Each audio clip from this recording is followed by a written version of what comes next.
In the sweeping annals of Chinese history, one chapter stands as both a turning point and a tragedy, a period known as the Century of Humiliation.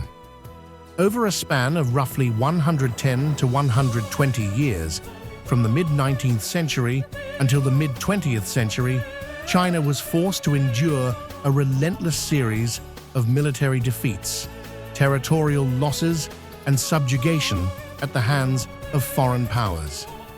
Many historians mark the beginning of this dark era with a single event, the outbreak of the First Opium War in 1839. Yet to understand that war and its lasting impact, we must journey back through centuries into a tale of medicine, commerce, addiction, and imperial ambition.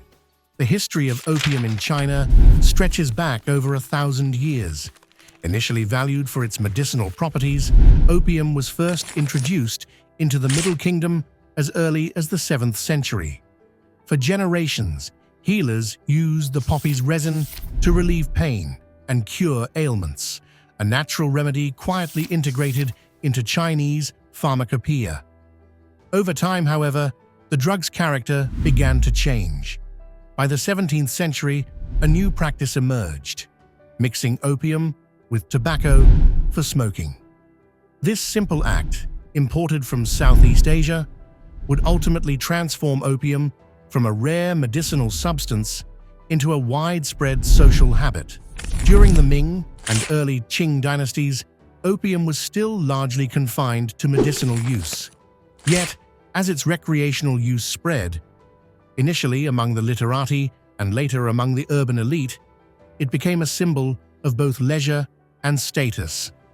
Scholars, officials, and even wealthy merchants began to adopt opium smoking as a refined pastime, a mark of sophistication in rapidly modernizing urban centers.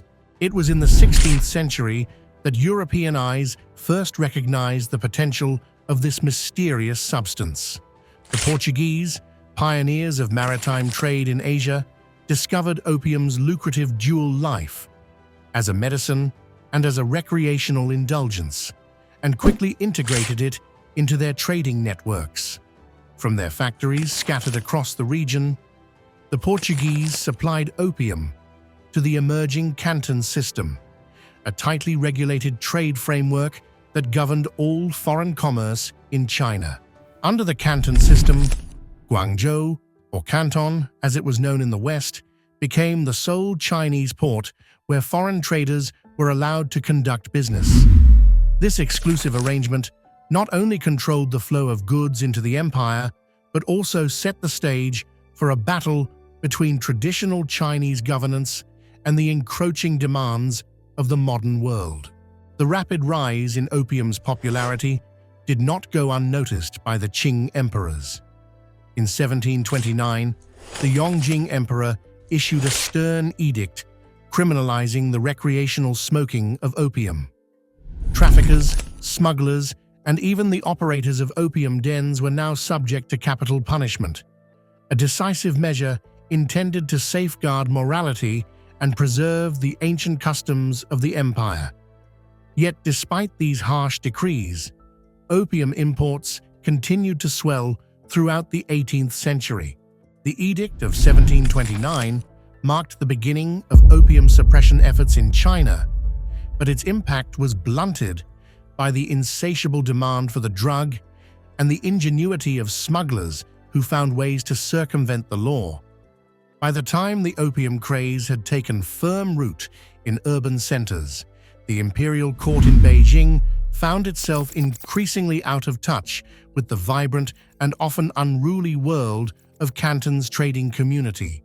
A turning point in the global opium trade came in the aftermath of the 1764 Battle of Buxar. With the defeat of the Mughal Empire, the British East India Company, or EIC, emerged as the new power in Bengal, Bihar, and Orissa. With control over vast swathes of territory, the EIC not only assumed the role of tax collector, but also inherited a lucrative monopoly over opium production, an inheritance that would irrevocably change the balance of trade between East and West. The East India Company Act of 1793 formalized this monopoly. Deep in debt from costly Indian wars, the EIC found itself grappling with the challenge of paying for vast quantities of Chinese tea, a commodity highly prized in Britain but paid for only in silver. To remedy this imbalance, the company began encouraging Indian farmers to abandon cotton cultivation in favor of opium poppy farming. The result was an explosion in opium production. Fields once dedicated to essential crops were transformed into vast plantations of poppies, yielding opium in quantities far exceeding the original medicinal demand. Auctions of opium in Calcutta soon became a common spectacle, as the EIC set up an indirect trading scheme to finance its tea imports. British merchants, unable to pay for Chinese tea in silver, would purchase tea on credit in Canton and then settle their debts by selling opium at auction back in Calcutta.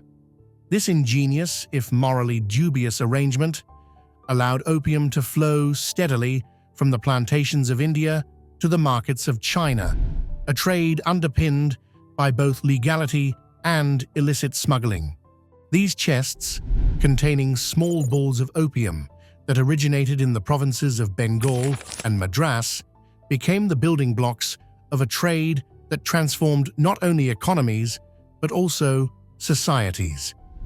Despite the Qing Emperor's decree in 1799 banning opium imports, a combination of legal loopholes, smuggling networks, and the sheer insatiable appetite for the drug ensured that opium continued to flow into China unabated. By the early 19th century, the economic imbalance between China and Britain had grown into a full-blown crisis. British tea, porcelain, and silk were highly coveted in the West, yet the Chinese had little interest in British manufactured goods. This lopsided demand meant that Britain was forced to pay for its vast imports of Chinese tea in silver, a precious metal that was rapidly draining out of the British economy. In a dramatic reversal of fortunes, by 1804, the trade deficit had not only been reversed, but had burgeoned into a surplus for China, with millions of silver dollars flowing out of Britain to pay for opium. British and American merchants soon entered the opium trade, each seeking to exploit the enormous profits available in China. While American traders introduced less expensive but inferior Turkish opium into Canton, the EIC's production from Patna and Benares was further bolstered in the 1820s by opium from Malwa, a region not under British direct control. Competition drove prices down, but the relentless increase in production ensured that opium's presence in China would only grow ever more entrenched. In a desperate bid to stem the tide, the Chinese imperial court issued another dramatic edict. The emperor proclaimed, "Opium has a harm. Opium is a poison, undermining our good customs and morality. Its use is prohibited by law. Now the commoner, Yang, dares to bring it into the Forbidden City. Indeed, he flouts the law. However, recently the purchasers, eaters, and consumers of opium have become numerous. Deceitful merchants buy and sell it to gain profit. If we confine our search for opium to the seaports, we fear the search will not be sufficiently thorough. We should also order the general commandant of the police and police censors at the 5 gates to prohibit opium and to search for it at all gates.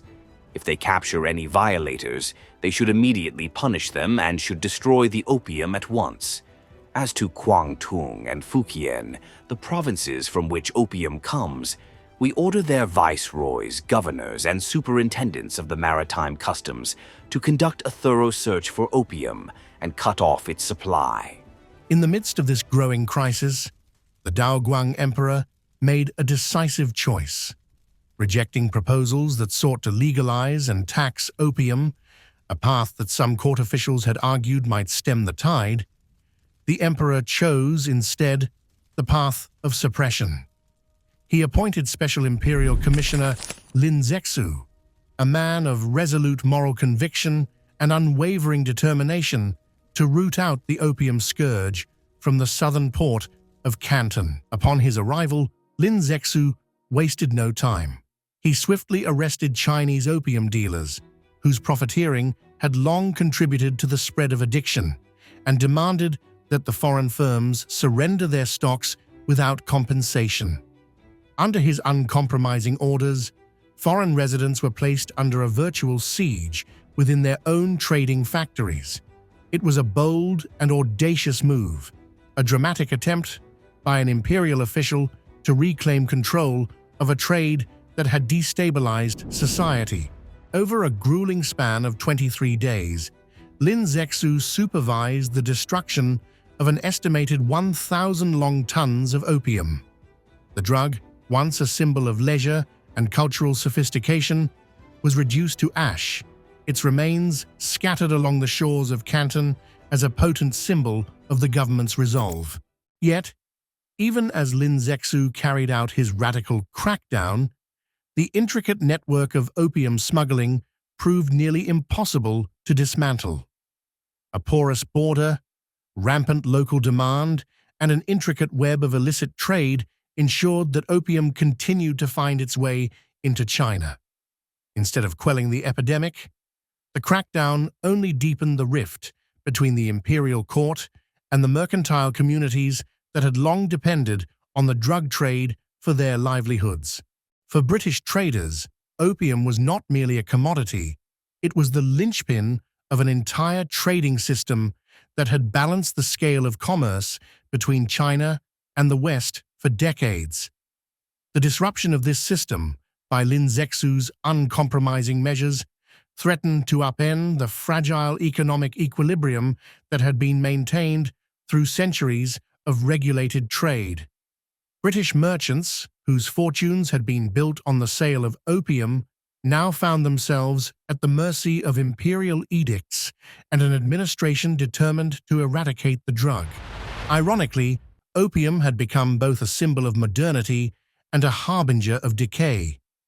In the urban centers of China, it was smoked in ornate opium dens, a pastime that exuded sophistication, leisure, and an air of cosmopolitan culture.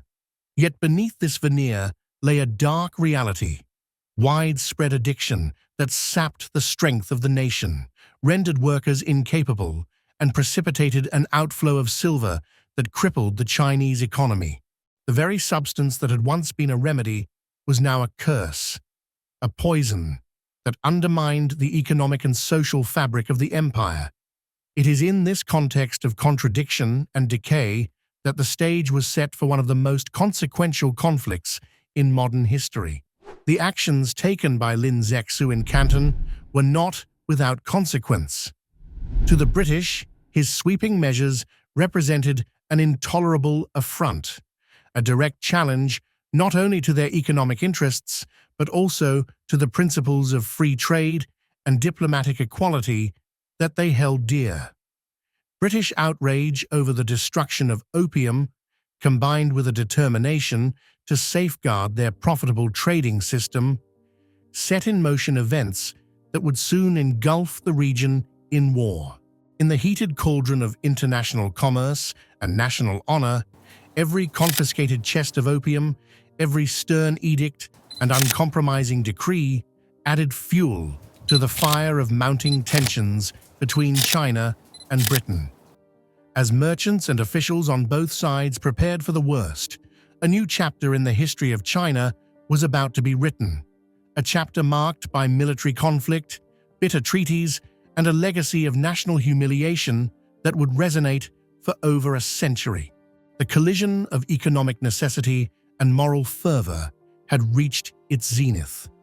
As British traders rallied behind their government, demanding that the Qing regime honor the unwritten contracts of commerce and compensate them for their losses, the stage was set for a confrontation of unprecedented scale.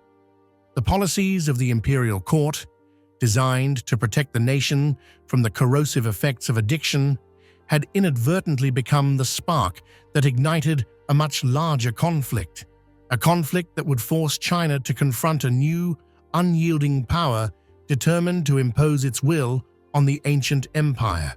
Within the chaos and uncertainty, the actions of one man, Special Imperial Commissioner Lin Zexu, would stand as a testament to the resolve of a government striving to preserve its cultural and moral integrity. His uncompromising stance against opium, though noble in its intent, clashed violently with the economic imperatives of a global trade network driven by British ambition. The ensuing crisis was destined to evolve into a war that not only altered the destiny of a nation, but also reshaped the balance of power in Asia and beyond. This monumental struggle between Old World traditions and New World ambitions, between imperial duty and mercantile greed, laid bare the contradictions of an era in transition. As Chinese society grappled with the devastating impact of widespread opium addiction, the imperial court's attempts to rein in the drug trade exposed deep fissures within the state. The very measures that were meant to purify and protect ended up provoking an international crisis, a crisis that would soon burst into open conflict, forever altering the course of Chinese history. In the turbulent interplay of trade, addiction, and imperial ambition, every action bore the weight of destiny. The stage was now set, and the world watched as ancient China prepared to meet the relentless advance of a modern power, a collision of ideologies that would leave an indelible scar on the nation's soul.